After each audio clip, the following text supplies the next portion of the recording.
So, you want to learn how to play Mage M7? Just one quick question. Are you willing to liquidate everything on your account right now? Oh, you are? Okay, well, lucky for you, my friend. This is the perfect video for you.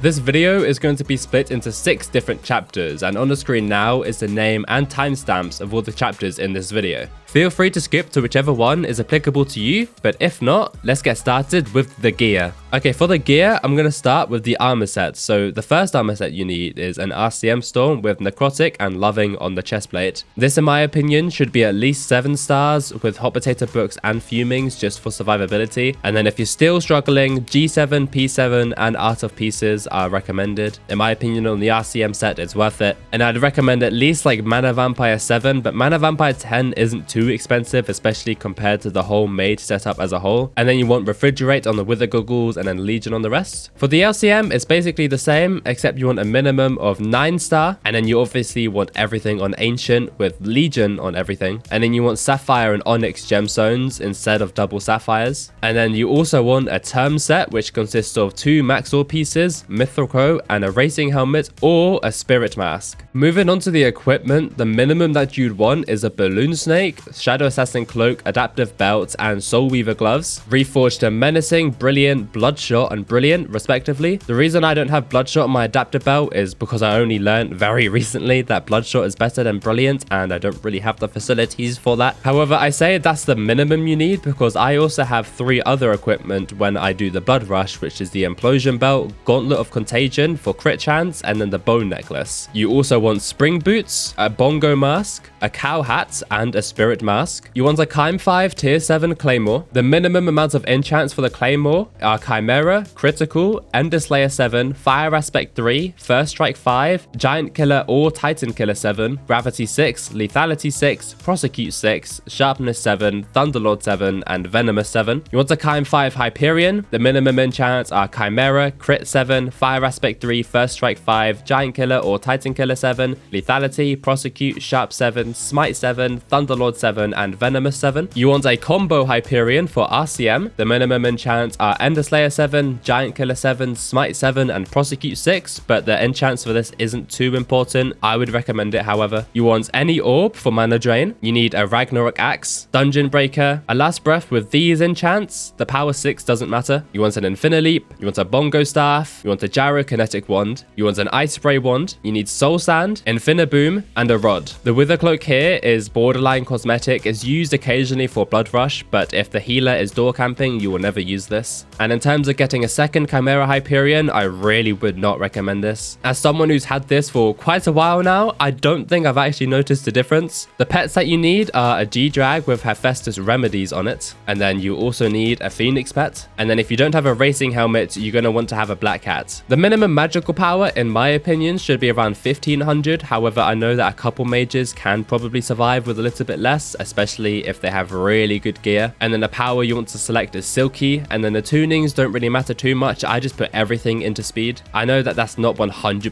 optimal. I could probably get a little bit extra crit damage out of it. And then you want to change all of your enrichments to crit damage, and then you want your beacon to be on ability damage. For the auto pets, it's on Enter Dungeon, equip a Jellyfish. When you begin M7, your G-Drag. When you equip your LCM Storm, equip a G-Drag. When Necron spawns, equip a G-Drag. This is just for backup in case either this fails or something happens, basically. And then when you throw a Fishing Rod, equip a Black Cat with a Black Cat exception, and then the same with Phoenix, but make sure that Black Cat is first in the order. Now, to answer a couple questions that people might have already, one of these being the fact that I use combo instead of swarm, and in my experience and a lot of other people's experience, combo is better than swarm for RCMing. And then I said Giant Killer 7 or Titan Killer 7, despite Titan Killer being slightly better, simply because if you already have Giant Killer 7, just keep Giant Killer 7. I promise you the difference between Titan and Giant Killer is minimal. It's about 2%, which is less than a second Chimera Hyperion, and I don't notice the difference between 2 Chimera Hyperions. And then the last thing being, if you're only going to get 1 weapon for Mage, do not make the mistake of getting a Claymore. Please, if you're gonna M7 Mage, get a Chimera Hyperion first. It's way better. I would recommend scrolling the Chimera Hyperion as well because it makes mana drain easier and you can also mana drain more. And then this is not gear related, but I would highly recommend putting hotkeys so that when you press it, it opens your wardrobe, and you also have one for opening the equipment. This is just going to make EE2 a lot easier later down the line. And then for the reforges and gemstones, Withered Claymore with 2 onyx, and then Fabled Hyperion with a sapphire and an onyx. For P1, Mage has a pretty simple job. You equip your spring boots and get the left crystal, and then after it's placed, you then go up to pre the second crystal. When the second crystal is placed, you head over to Maxor. However, you don't want to DPS Maxor until about 17.5 seconds on your Maxor split. To see splits, I'd recommend using Odin. And then at 17.5 seconds, DPS Maxor while spamming your scroll ability from mana drain. And then a second or two later, Maxor will get beamed and then die. And then after Maxor dies, you just leap through the burrs. For Storm, Mage has a much bigger job. For this, I'd recommend that you have a PY timer, and I'm going to be using Odin's for this guide. To access it, you want to right click on tick time and then enable the Storm PY HUD, and then whilst we're here, I'd also recommend turning on the Gold Ore HUD. As soon as you leap down to burrs, you want to bongo staff or parkour your way over to the purple pad. The faster you do this, the more chance you'll have of surviving, as the mobs that spawn here will nuke you very fast, especially if your archer kills the purple pad mobs. If you are there fast enough, you want to pre-gyro at 3.2 seconds on your split. You want to gyro in this position here, as this allows you to calm down the Withermancers and then one-tap the Shadow Assassin that spawns instantly.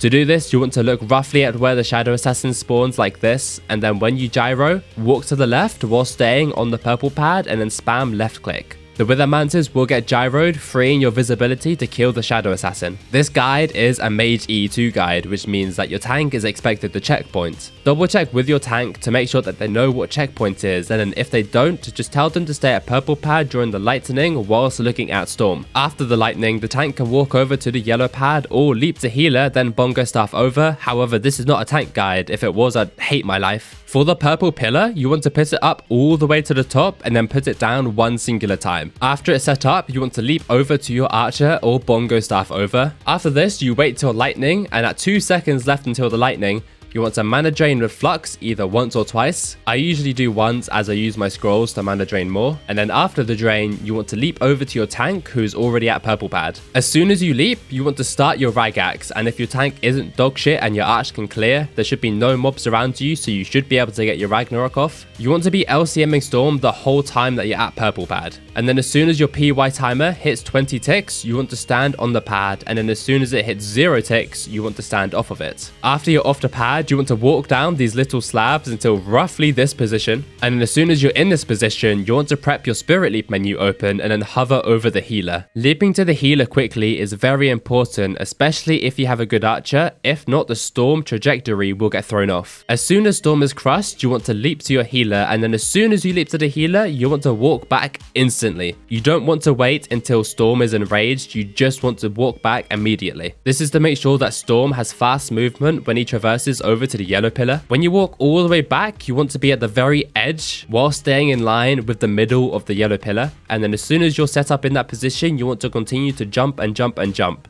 Keep jumping until he's crushed, and then after he's crushed, you want to LCM with your Chimera Hyperion, and then after he's dead, leap to your healer. In P3, if you're not E2ing, you do 3 and 4 in S1, and then 2 in S2, and then core. However, for the Giga Chad Big Balls Mages, this is your E2 guide. For this, you want to make sure that you have a fishing rod and soul sand in your hotbar prepared for E2. When you leap to your healer, equip your term set, which should already have a Spirit Mask equipped. If it doesn't have a Spirit Mask equipped, make sure that you've put a Spirit Mask in your term set way before P3. And then you want to follow this parkour over to the lever. There are several ways to get over to the other lever, however, I'm going to be showing you the one that I do, and in my experience is the most consistent. You want to stand roughly in the middle of this stair here. When you're in the middle, look at the lever, and as soon as P3 starts, left click on the lever. As soon as you left click, you want to turn to the left and look roughly in this area.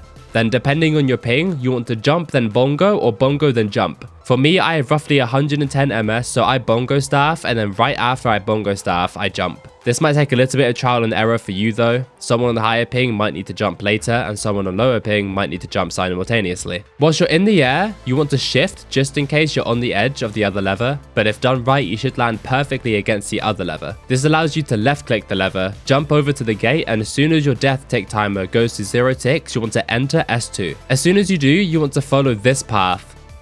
You'll usually have enough time to place your soul sand for a high bounce up to S2 device before needing to pop another mask. When you place your soul sand and achieve a high bounce, you want to be holding W the whole time. By this point, your spirit mask would have procced, so use your fishing rod whilst holding W to equip your Phoenix pet. And then you want to land on this platform here right next to the device. When you're here, right click any of the device levers before S2 starts, as you can actually complete the device before S2 has started. Then look directly forwards towards the top lever. After your Phoenix is popped, equip your bongo mask, and then your healer should be done with SS by the time that all of your immunities run out. However, if they're not, either do E2 at 6 seconds, find a new party, or do the safe spot. In a case that SS resets, you want to head over to the safe spot. To get to your safe spot, you simply dig into the wall to the left until you hit bedrock. It doesn't really matter how you get into the wall. Some people prefer different safe spots than others. Just make sure that when you dig into the wall, you hit the bedrock and you stay there. Also, make sure that you're mining the whole time. If not, you could get pushed into a death barrier. After S1 is completed, everyone will leap to you. And then once they do, look to the right and jump over to your term. And then after you do this term, you want to core. There are a lot of ways to core. However, I like this one simply because I found it to be the most consistent and the fastest. And then after you core, simply run through the gold or tunnel and then break the gold blocks and stand in this position right here on the carpet. Look directly forward in S4. Then after S3, when everyone leaps you want to break the gold blocks on the side of the door, not the ones in the middle. If you break the ones in the middle, there's a chance that if